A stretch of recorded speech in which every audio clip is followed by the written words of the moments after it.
video, we'll talk about Buddhism and Hinduism. What is Buddhism? Buddhism is one of the world's largest religions and originated 2,500 years ago in India. Buddhists believe that the human life is one of suffering and that meditation, spiritual and physical labor, and good behavior are the ways to achieve enlightenment or nirvana.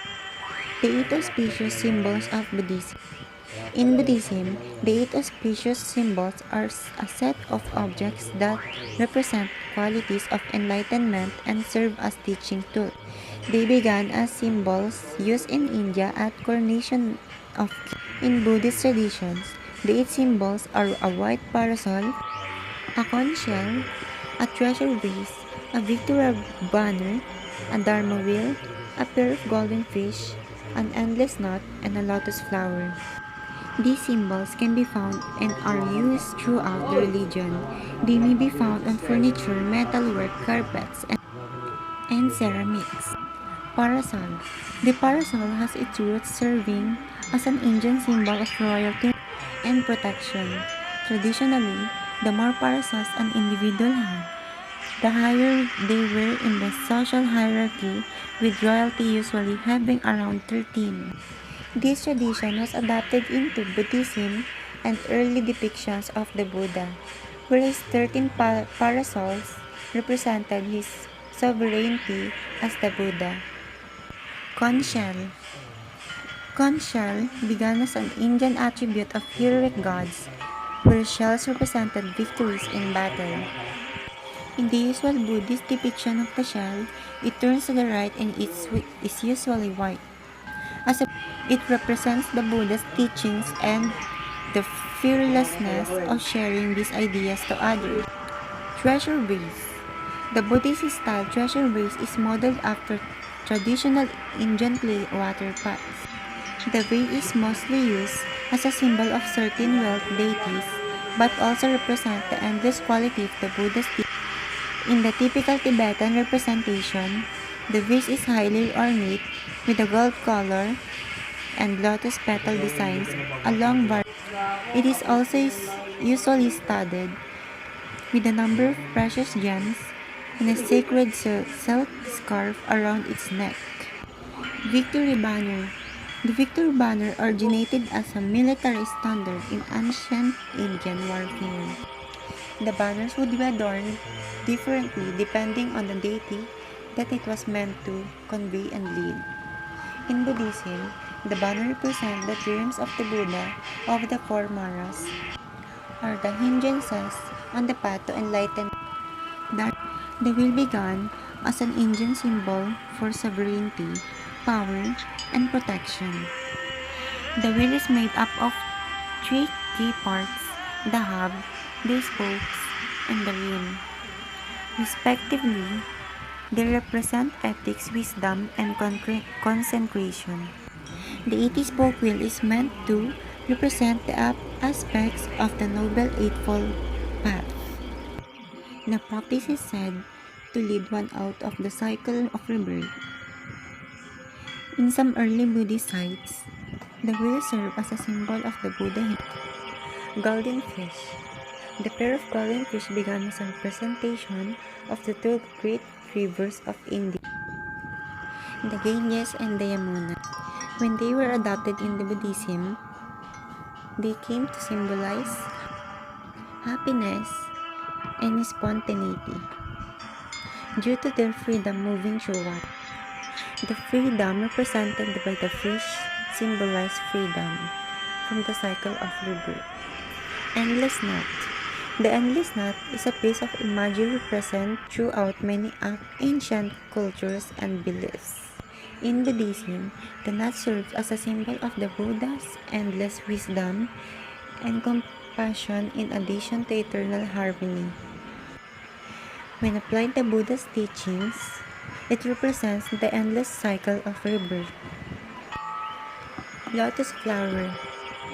The lotus flower is a plant prevalent throughout South and Southeast Asia that is known for its ability to grow unstained in murky water. This quality of it remaining pure when surrounded by dirt. and felt led to it, becoming a Buddhist symbol of purity and renunciation. In addition, the lotus served as a symbol of birth and represent the divine origin of deities when seen in art. It is also a symbol heavily associated with Padmasambhava, a figure that famous for supposedly introducing Buddhism into Tibet. Now let's talk about Hinduism.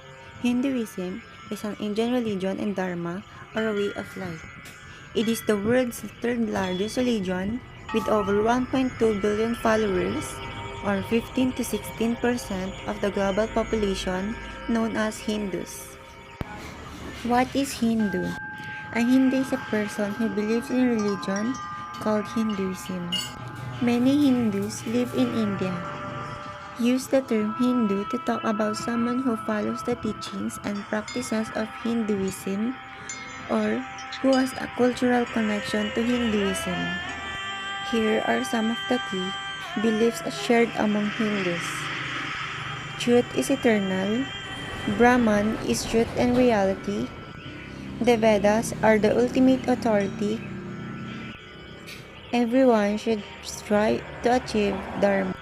Individual souls are immortal, and the goal of the individual soul is moksha.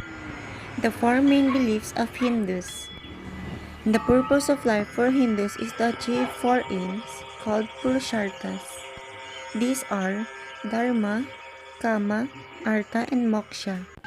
These provide Hindus with opportunities to act morally and ethically and lead a good life. What is Purushartha? Purushartha literally means an object of human pursuit. It is a key concept in Hinduism and refers to the four proper goals or aims of human life. The four Purusharthas are Dharma, Artha, Kama, and Moksha. Dharma.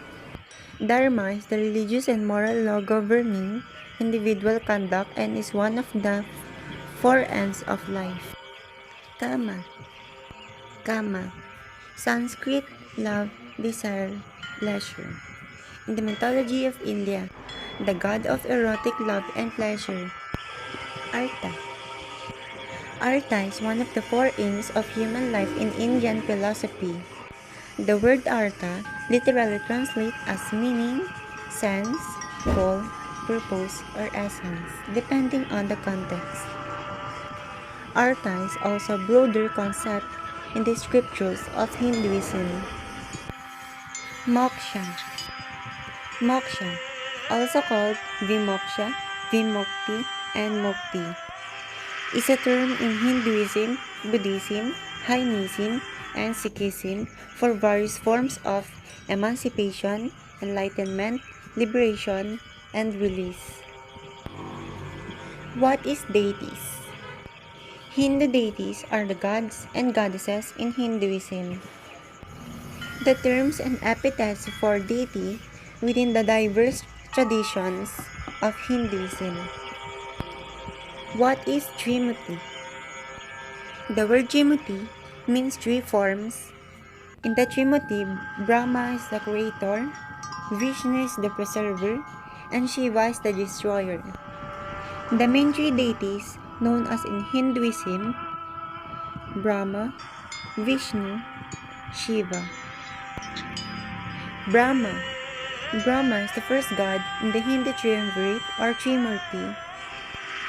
The triumvirate consists of three gods who are responsible for the creation, upkeep, and destruction of the world. Vishnu. Vishnu is the preserver and protector of the universe. His role is to return to the earth in troubled times and restore the balance of good and evil. Shiva.